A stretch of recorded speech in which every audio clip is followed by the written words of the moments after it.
जितने जितने बड़े महात्मा हुए, चाहे गुरु नानक देव, क्या संत कबीर, क्या तुलसीदास, क्या सूरदास, क्या ज्ञानदेव, क्या नामदेव, कोई भी सब गांव के थे। जहाँ ऐसा सुंदर वातावरण था, हर क्षण ईश्वर की याद। अगर 70% लोग चाहें और सुंदर सच्चा जीवन अपनाएं, अपना ईश्वर में जीवन बना सकते हैं। 24 घंटे ईश्वर की याद कर सकते हैं। कितना सुंदर जीवन बन सकता है अगर इस तरफ प्रवृत्ति हो जाए, रुझान हो जाए और ये असल सत्य समझ आ जाए कि हम क्या खो रहे हैं। कितना बड़ा परिवर्तन हो जाए। आज गांव में राजनीति घुस गई है गंदी। अवसर है भगवान ने दिया हुआ, मनुष्य जीवन दिया है अच्छा जीवन बनाने के लिए। अगर हम चाहें प्रगतिशील हो, अपने देश को स्वर्ग बना सकते हैं। प्रेम की गंगा बहे, इतनी आत्मीयता हो कि अपने और गैरों में फर्क मालूम ना हो। दूसरी बात क्या है कि कर्म में भावना का बड़ा महत्व होता है। हम कौन सा काम किस भावना से करते हैं, कर्म का फल बदल जाता है भावना की वजह से। वही कर्म बंधन में बांधने वाला है, वही कर्म आपको परोपकारी बना देता है, वही कर्म आपको ईश्वर से मिला देता है। कर्म में असल चीज़ भावना की है। यही किसान है, अगर सिर्फ इस भावना से खेती करता है कि मुझे पैसा मिलेगा, पैसा तो मिलेगा, लेकिन अगर उसकी भावना ऐसी बन जाए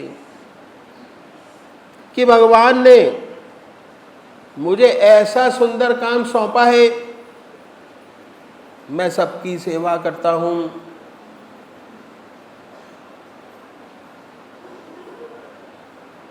अन्न पैदा करता हूँ, यदि इस भावना से करे तो परोपकारी हो जाए। ये सात्विक भावना बढ़ते बढ़ते अनुभव कराती है कि कितनी मेहनत क्यों ना कर ली जाए। यदि ईश्वर की कृपा न हो, कुछ नहीं हो पाता। बड़ी अच्छी फसल लहला रही है, कटने के लिए तैयार है, यदि देव प्रसन्न नहीं और ओले पड़ गए, सब कुछ नष्ट हो गया। किसान अनुभव करता है, मैं नहीं करता, करने वाला तो कोई और है, परमात्मा करता है। जैसे ही ऐसी भावना आई वह अकर्ता बन गया। कर्म करते हुए भी अकर्ता, फिर वह देखने वाला हो जाता है, करने वाला नहीं। यंत्र समझता है अपने आप को, कोई करा रहा है, वह करता है। ईश्वर में जीवन हो जाता है तो भावना बदल जाने से वही खेती का काम, मोटा खाना, मोटा पहनना, कपड़े भी अच्छे नहीं, दूसरों को देख कर जलता है। जो फैक्ट्री में जाते हैं, अच्छे कपड़े पहने फिरते हैं, बेचारा किसान मोटी चादर ओढ़ कर फिरता है। कभी कभी मन में ईर्ष्या पैदा होती है कि हम तो इतनी मेहनत करते हैं, और हमारा ये हाल अगर पैसे के लिए काम करता है तो कभी शांति नहीं मिलेगी, कभी सुख नहीं मिलेगा। अगर ये भावना बदल गई कि मैं तो बड़े परोपकार का काम करता हूं, भगवान ने हमें बड़े महत्व का काम सौंपा है, कितना सुख पहुंचेगा उसे। और जहाँ ये ख्याल पैदा हुआ कि ईश्वर करता है, मैं नहीं करता, फिर कहने ही क्या, वो ही कर्म है, अब परमात्मा से मिलाने वाला हो गया। वही कर्म पहले बंधन में बांधने वाला था। यदि 70% किसानों का जीवन बदल जाए, देश की काया पलट जाए। दूसरा बड़ा तबका बिजनेसमैन व्यापारियों का, इन व्यापारियों में 2% व्यापारी तो ऐसे हैं कि जिनके पास समय का अभाव है, समय ही नहीं है। सुबह से उठ के रात को 10 बजे तक पैसों की इतनी बारिश होती है कि गिन नहीं सकते। बोरियों में भरा और फेंक दिया। ये नहीं जानते कहाँ खर्च करें, कैसे खर्च करें, लेकिन उनकी ज़िंदगी क्या है, सुबह से उठने के बाद शाम तक इतना व्यस्त जीवन, खाने की फुर्सत नहीं, और अधिक काम करने की वजह से इनकी सेहत इतनी खराब हो जाती है कि खाना भी इन्हें मुश्किल से हजम हो पाता है। इनके जीवन में इनका कोई सुख नहीं। बस शाम को इतना पता चल जाता है, 1 के 2 हो गए, 1 के 10 लाख हो गए, 10 के 21 हो गए। यही आनंद है। बही खाता लिखा गया, इतना बढ़ गया। तो वैसे अगर हम सोचें कि हमारे देश में जिनकी 10,000 माहवार की आमदनी है, वो सब प्रकार का संपन्न है, और अधिक की पैसे की आवश्यकता क्या। मेरे ख्याल से ऐसे व्यापारी जिनका तृष्णा का अंत नहीं, कर्जदार पैदा हुए, पहले जन्म में इन्होंने कर्ज लिया था, इनके बच्चे असली सुख उठा रहे हैं। किसी के पास 2 कार, किसी के पास 3 कार, किसी को अशोका होटल, किसी को ताज होटल, ऐश वो करते हैं। सुख उस पैसे का उनके बच्चे उठा रहे हैं। उस बेचारे को तो चिंता है इनकम टैक्स की, सेल टैक्स की। तो ये कर्जदार पैदा थे, अब कर्ज चुका रहे हैं उनका, जो इनकी संतान बनकर आए हैं। लेकिन ऐसों के लिए भी इन संतों ने बड़ा सुंदर रास्ता बताया कि निराश न हो। अगर कोई ऐसा काम करें जो बार बार करना पड़ता है तो काम बन जाएगा। अगर आपका शॉपिंग सेंटर है और वहाँ आप बही खाता लिखते हैं, तो जब बही सामने आए तो कहिए ओम, जब लिख डाले तो कहिए ओम। इस तरह भगवान की याद आ जाएगी। अगर कैश गिनने का काम है तो जैसे ही कैश हाथ में लीजिए तो कहिए ओम, लिख डालिए तो कहिए ओम। अगर 1000 बार गिना तो 2000 बार परमात्मा का नाम, और जो 2000 बार परमात्मा का नाम लेगा उसे हमेशा ख्याल मना रहेगा। ऐसे बहुत से काम हैं जो बार बार करने पड़ते हैं, तब भी काम बन सकता है। बहुत सुंदर तरीका बतलाया। और बाकी जो बिजनेसमैन हैं, बड़े आराम से, ऐसा तो होता नहीं कि हमेशा ग्राहक लगा रहता हो, कभी होता है और कभी नहीं। आप अपनी दुकान पर जाइए, अपना सामान ठीक कीजिए, सफाई कीजिए, धूप बत्ती अगरबत्ती जलाइए, फिर ईश्वर की याद में लग जाइए। आंख खोलकर ईश्वर की याद करें। जब ग्राहक आ जाए तो भगवान की याद को छोड़ दीजिए, ग्राहक से लग जाइए। और जब ग्राहक संतुष्ट होकर चला जाए तो ईश्वर की याद में लग जाइए। बेकार गप्पों में अपनी जिंदगी का लापस समय खराब ना कीजिए। या काम कीजिए या फिर ईश्वर की याद कीजिए। फिर ग्राहक आ जाए, आप ईश्वर की याद को छोड़ दीजिए। इस तरीके से जब जब आप खाली होंगे, ईश्वर में, परमात्मा में अपने मन को लगाइए। अगर ऐसा करेंगे, 12 घंटे अगर दुकान पर रहते हैं, सुबह 8 बजे से रात्रि 8 बजे तक भोजन वहीं करते होंगे, वह समय तो ईश्वर को देना ही है।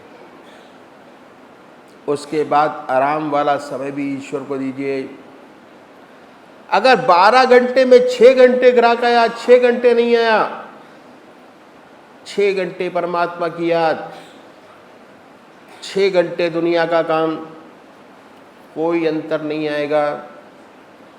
जैसे आज आपकी दुनिया चल रही है वैसे ही रहेगी। जोर इस बात पर है कि अपनी जिंदगी का कोई भी समय खाली बर्बाद नहीं करना है। अगर दुनिया का काम करते हैं, कोई हर्ज नहीं, कोई नुकसान नहीं। एक इंडस्ट्रियलिस्ट है, बार बार बड़े बड़े कारखाने खोलता है, देश की समृद्धि बढ़ती है, रोजगार बढ़ता है, कल्याण का काम है। अगर उसकी निगाह सिर्फ पैसा कमाने पर है तो खराबी है, बंधन का कारण है। कर्म किस भावना से किया जाता है उसके बड़े मायने हैं। अगर उद्देश्य यही है कि सिर्फ पैसा बने तब बंधन का कारण है, वो कर्म दूषित हो जाता है।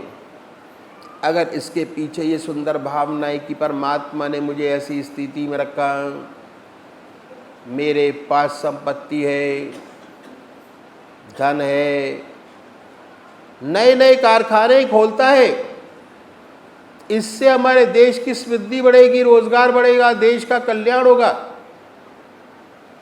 पैसा भी मिलेगा, इस भावना वाले को भी मिलेगा, और जो पैसा कमाने के लिए करता है उसे भी मिलेगा। भावना से बड़ा अंतर पड़ जाएगा। एक परोपकारी बना देगी, दूसरा बंधन का कारण हो जाएगी।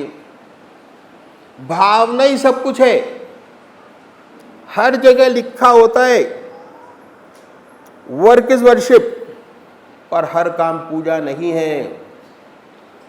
हम हर काम को पूजा में बदल सकते हैं। जिस भावना से करेंगे वैसा ही होगा। भावना बड़ी प्रधान चीज है।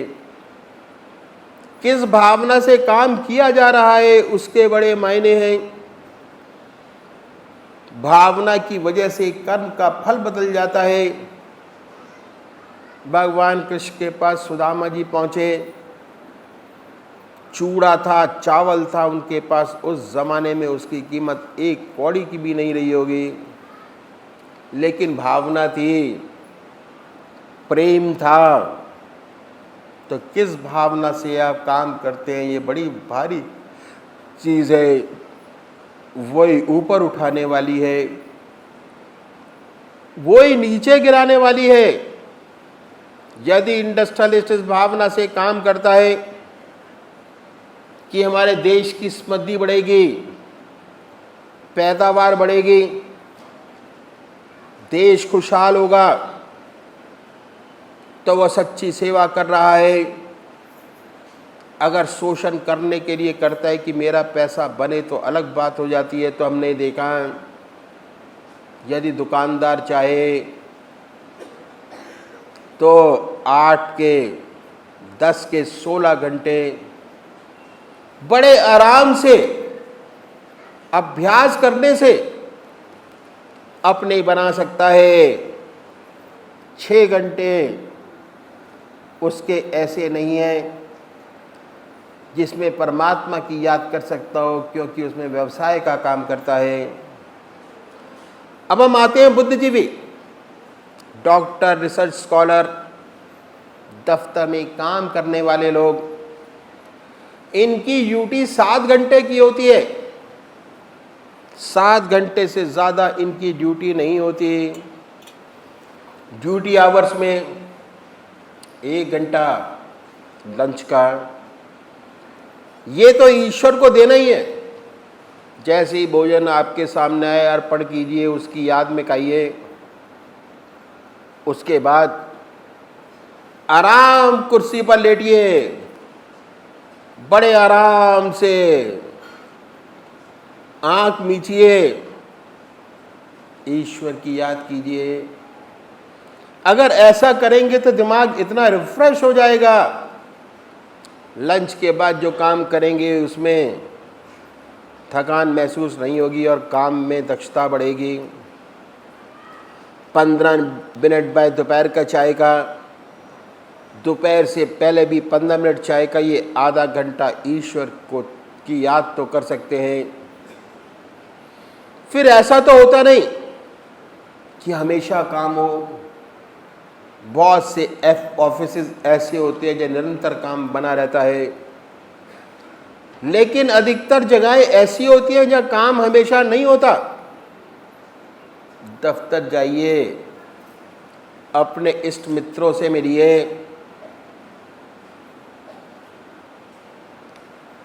कोई चुटकुला हो तो सुना दीजिए रीडर डाइजेस्ट का, ताकि सब खुश हो जाए। जब खुश हो गए उसके बाद अपनी सीट पर आइए, काम कीजिए। काम खत्म हो जाए, आंख खोलकर ईश्वर की याद कीजिए।